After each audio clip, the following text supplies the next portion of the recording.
تمام گناہوں کی اماں، تمام گناہوں کی جڑ، تمام گناہوں کی بنیاد جھوٹ ہے۔ حضور نبی کریم صلی اللہ علیہ وآلہ وسلم نے کیا فرمایا؟ ایاک والکذب فإن الکذب یہدی الی الفجور وہما فی النار۔ کیا فرمایا آقا نے؟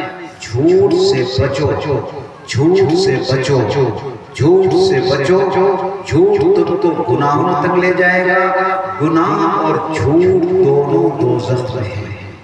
کیا مطلب؟ سیدھی سیدھی بات کہ جھوٹا آدمی دوزخی ہے۔ اور یاد رکھو گناہ کبیرہ میں جو گناہ اکبر الکبائر ہیں، جو گناہ سب سے بڑے ہوتے ہیں، ان پر اللہ لعنت بھیجتا ہے۔ چنانچہ جہاں اللہ نے زانیوں پر، بدکاروں پر لعنت کی، وہی جھوٹوں پر قرآن کریم نے لعنت کی۔ حدیث میں نہیں، قرآن میں لعنت اللہ علی الکاذبین، جھوٹوں پر اللہ کی لعنت، جھوٹوں پر اللہ کے پھٹکار۔ اور سچ کے بارے میں کیا فرمایا؟ علیک بالصدق فإن الصدق یہدی الی البر وہما فی الجنہ۔ حضور نے فرمایا سچ بولنے کو لازم پکڑو، سچ تم کو نیکیوں تک پہنچائے گا، نیکیاں اور سچ دونوں جنت میں، نیکیاں اور سچ دونوں جنت میں، نیکیاں اور سچ دونوں جنت میں۔ کیا مطلب ہوا؟ سچا آدمی جنتی ہے۔ اور حضور نے ایک موقع فرمایا سچ بولو، سچ بولو، سچ بولو، صدیق بن جاؤ گے۔ صدیق ولایت کا سب سے اعلیٰ درجہ، قطب، ابدال، غوث، ان سب سے اعلیٰ مرتبہ صدیق ہوتا ہے۔ اللہ کے پیغمبر شہادت دے رہے ہیں سچ بولنے والا جو ہمیشہ سچ بولے گا ولایت کے سب سے اونچے مقام پر پہنچ جائے گا۔ بولو گے بھیا سے لوگ سچ بولنے کے ارادہ کر دو، اللہ ہم سب کو قبول فرمائے اور ہم سب کو سچ بولنے کی توفیق عطا فرمائے۔ آمین۔ اور اگر آج یہ طے کر لیں جھوٹ چھوڑ دیں گے آپ کے سارے گناہ چھوٹ جائیں گے۔ ایک بزرگ کے پاس ایک صاحب گئے کہ حضرت میں مرید کر لیجئے۔ حضرت نے فرمایا بیٹھ جاؤ۔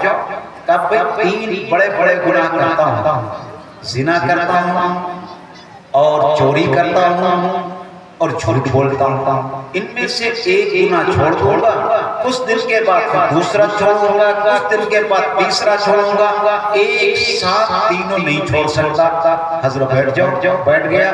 حضرت نے فرمایا کہو توبہ کرتا ہوں میں جھوٹ سے، توبہ کرتا ہوں میں جھوٹ سے۔ اب جب حضرت نے کہا تو حضرت کا منہ تکنے لگا کہ نہیں حضرت آپ سمجھتے نہیں میں نے کیا کہا؟ میں زنا کرتا ہوں، زنا اتنا بڑا گناہ، میں چوری کرتا ہوں، چوری۔ آپ زنا سے توبہ نہیں کراتے، آپ جھوٹ سے توبہ نہیں کراتے، آپ معمولی گناہ صرف جھوٹ سے آپ توبہ کرا رہے ہیں۔ حضرت جو میں کہہ رہا ہوں کر لو، چنانچہ توبہ کر لیا جھوٹ سے، لیکن لکھا بڑا پکا تھا۔ حضرت نے محلے کے لوگوں سے کہہ دیا ان کے پاس صبح صبح پہنچ جایا کرو اور ذرا پوچھ لیا کرو کہ صاحب کیا صبح رات میں کیا کیا تم نے؟ اب کچھ دنوں کے بعد چوری کرنے گئے، لوگوں نے پوچھا کہاں گئے تھے؟ جھوٹ بول نہیں سکتے تھے، چوری کرنے۔ کہاں چوری کی؟ فلاں جگہ۔ مال بھی گیا، جائیداد بھی گئی، سب کچھ گیا اور ڈنڈے بھی پڑے، پولیس کے ڈنڈے بھی پڑے۔ اب صاحب ہفتہ دو ہفتہ پھر گزرا، پھر فاقہ سے گزرنے لگے، کل آؤ چوکے سے چوری کر لیں، کسی کو نہیں بتائیں گے، پھر چوری کرنے گئے، پھر صبح لوگوں نے پوچھا پھر کہاں گئے تھے؟ پیر سے توبہ سچ کی تھی، جھوٹ بول نہیں سکتے تھے، کہا چوری کرنے گئے تھے۔ اس بار تو دروغہ جنہیں اتنا پٹائی کی کہ گوشت کے لوتھڑے نکل آئے۔ اور صاحب اب پریشان ہو کر کے اپنے پیر کے پاس پہنچے، ہاتھ جوڑ کے کھڑے ہوئے، حضرت آپ نے تو غضب کر دیا، آپ نے تو سارے گناہ چھوڑا دیے، اب میں چوری کروں گا، مال بھی جائے گا، پولیس کے ڈنڈے بھی کھاؤں گا، اور اگر زنا ہو گیا جھوٹ بول نہیں سکتا، تب تو لوگ میری جان ہی لے لیں۔ حضرت تب کوئی گناہ نہیں کر سکتا۔ میرے بھائیو، اگر آج تم نے جھوٹ سے سچی توبہ کی ہے تو انشاءاللہ کوئی گناہ نہیں ہوگا، اس لئے جھوٹ تمام گناہوں کی جڑ اور بنیاد ہے۔ تو طے کرو پھر سے انشاءاللہ جھوٹ نہیں بولیں گے۔ کتنے لوگ ہاتھ اٹھا رہے ہیں؟ ماشاءاللہ قبول فرمائے۔ ایک دوسرا گناہ جو آج ہمارے اور آپ کے اندر شرائط کیے ہوئے ہے وہ ہے غیبت۔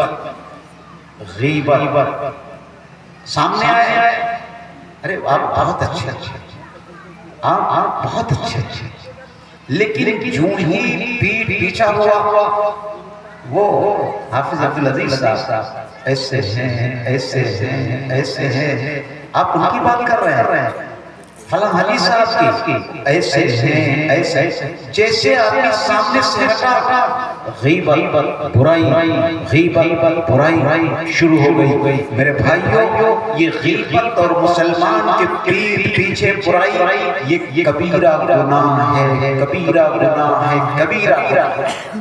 قرآن کریم نے بیان کیا وَلَا يَغْتَبْ بَعْضُكُمْ بَعْضًا أَيُحِبُّ أَحَدُكُمْ أَن يَأْكُلَ لَحْمَ أَخِيهِ مَيْتًا فَكَرِهْتُمُوهُ۔ خبردار کوئی مسلمان کسی مسلمان کی غیبت نہ کرے۔ غیبت کرنا اپنے مرے ہوئے بھائی کا گوشت کھانا۔ کیوں صاحب سچ بتاؤ، کسی کا سگا بھائی مرا پڑا ہو اور کہا جائے اس کا گوشت دانتوں سے نوچ کر کھاؤ، کھائے گا کوئی؟ ارے بولو کوئی کھائے گا؟ نہیں کھائے گا نا، گوشت نوچ کر نہیں کھائے گا، یا کھائے گا؟